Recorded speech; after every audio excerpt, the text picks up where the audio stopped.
wabarakatuh. Perkenalkan, nama saya Muhammad Ali Fatur Rahman dari kelas 10-1 absen 18.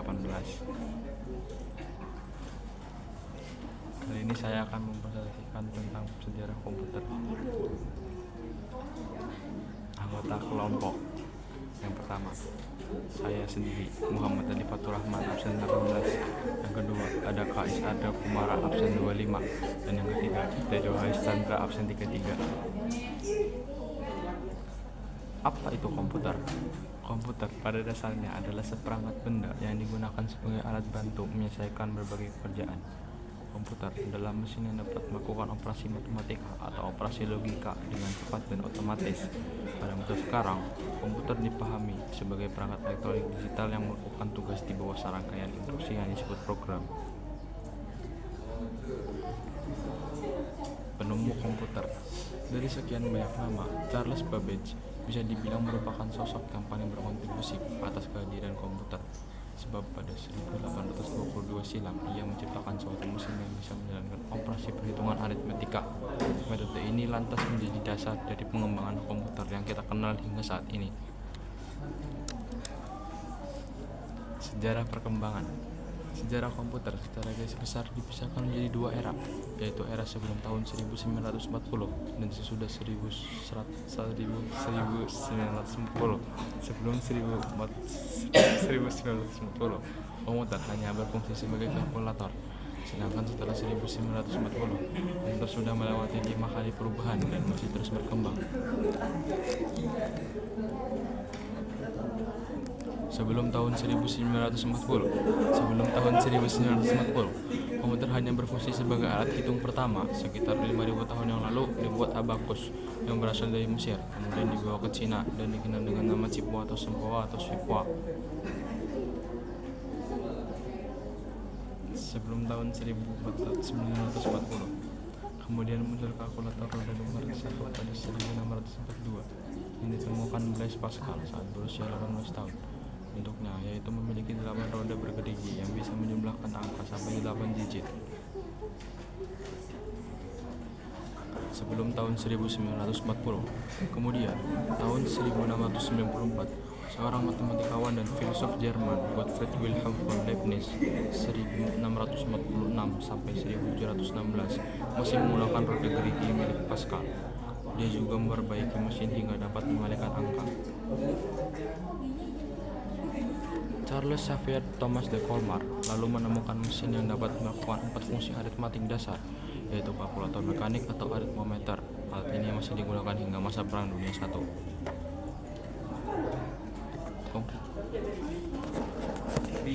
Generasi pertama 1940 sampai 1956. Perangkat komputer generasi pertama ini digagas oleh insinyur asal Jerman yang bernama Konrad Zuse. Komputer ini dikembangkan untuk desain pesawat dan peluru kendali. Komputer generasi pertama ini sangat mahal dan besar. Misalnya, ENIAC, komputer pertama di dunia ini memiliki bobot 30 ton, panjang 30 meter dan tinggi 2,4 meter. Komputer generasi pertama juga mengandalkan machine language, yaitu level bahasa pemrograman paling rendah yang bisa dimengerti oleh komputer. Bahasa pemrograman ini hanya bisa menyelesaikan satu perhitungan setiap waktu, serta butuh berhari-hari atau berminggu-minggu untuk menyetel perhitungan baru. Gambar komputer generasi pertama seperti ini ya guys ya. Ada 2 di sini. Ciri-ciri komputer pertama. 1. Menggunakan tabung hampa udara untuk sirkuitnya. 2. Ukuran fisiknya besar. 3. Membutuhkan listrik yang besar. 4. Prosesnya kurang cepat. 5. Memorinya berkemampuan kecil. 6. Memiliki ukuran yang sangat berat. 7. Masih menggunakan bahasa mesin. 8. Cepat panas. Komputer generasi kedua tahun 1956 sampai tahun 1963 diciptakan transistor. Pada masa ini mengubah wajah komputer generasi pertama. Transistor menggantikan tabung hampa dan memulai perkembangan komputer generasi kedua. Transistor jauh mengungguli tabung hampa dan memungkinkan komputer menjadi lebih kecil, cepat, mudah, dan hemat energi bila dibandingkan dengan pendahulunya. Selain itu, pada generasi ini juga dilakukan pengembangan memori inti magnetik. Secara umum, komputer generasi kedua sudah menggunakan bahasa pemrograman tingkat tinggi. Kapasitas memorinya sudah lumayan besar, tidak membutuhkan terlalu banyak listrik, dan proses operasinya sudah cepat. Gambar komputer generasi kedua. Ciri-ciri komputer generasi kedua. Pertama, muncul di tahun 1060-an. Generasi ini memiliki ciri sebagai berikut. Ukuran lebih kecil dibandingkan generasi pertama, menggunakan pemrograman high level language atau bahasa tingkat tinggi seperti Fortran.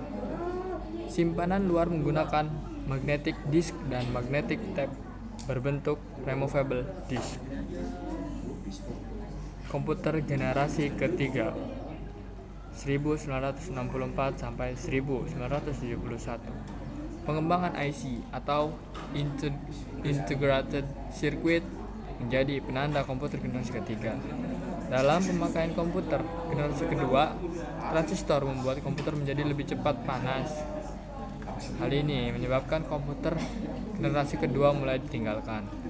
Jack Kilby menciptakan IC Integrated Circuit. IC ini merupakan kepingan kecil yang mampu menampung banyak komponen menjadi satu. Jadi, komputer pada generasi ketiga menjadi lebih kecil, cepat, dan murah. Pada masa ini, memungkinkan juga untuk dipasarkan ke khalayak umum. Gambar komputer generasi ketiga. Ciri-ciri komputer generasi ketiga. Di tahun 1965 sampai 1971, alat ini mengalami perubahan yang signifikan dari segi software dan hardware. Berkat ditemukannya integrated circuit atau IC, adapun ciri dari generasi ketiga adalah lebih cepat panas dan lebih cepat dan akurat. Kapasitas memori semakin besar, kemampuan software semakin meningkat, bisa multiprocessing menggunakan penyimpanan luar random access, daya listrik lebih hemat, visual display terminal, memiliki kemampuan komunikasi data antar komputer, harga lebih murah karena diproduksi secara massal. Komputer generasi keempat tahun 1971 sampai sekarang. Jadi, generasi keempat memiliki terobosan berupa mikroprosesor yang dapat menyatukan ribuan IC ke dalam sebuah kepingan silikon.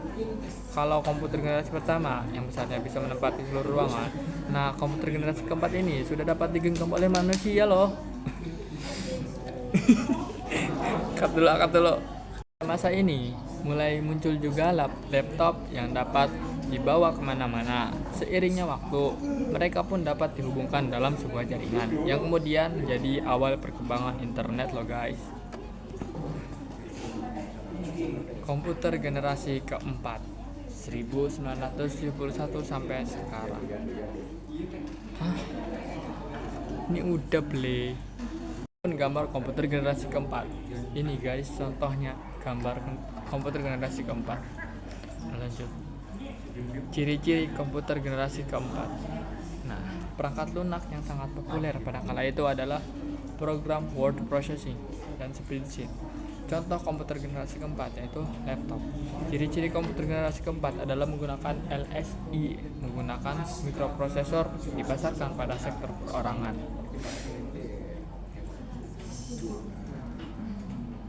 Komputer generasi kelima sekarang sampai masa depan. Komputer generasi kelima ini adalah komputer yang kita gunakan, ditandai dengan munculnya LSI atau Large Scale Integration, yang merupakan pemadatan ribuan mikroprosesor ke dalam satu mikroprosesor. Komputer generasi kelima ini juga ditandai dengan munculnya semikonduktor loh guys. Komputer kuantum dan penggunaan nanoteknologi juga akan merubah besar-besaran wajah komputer yang kita kenal pada generasi sebelumnya.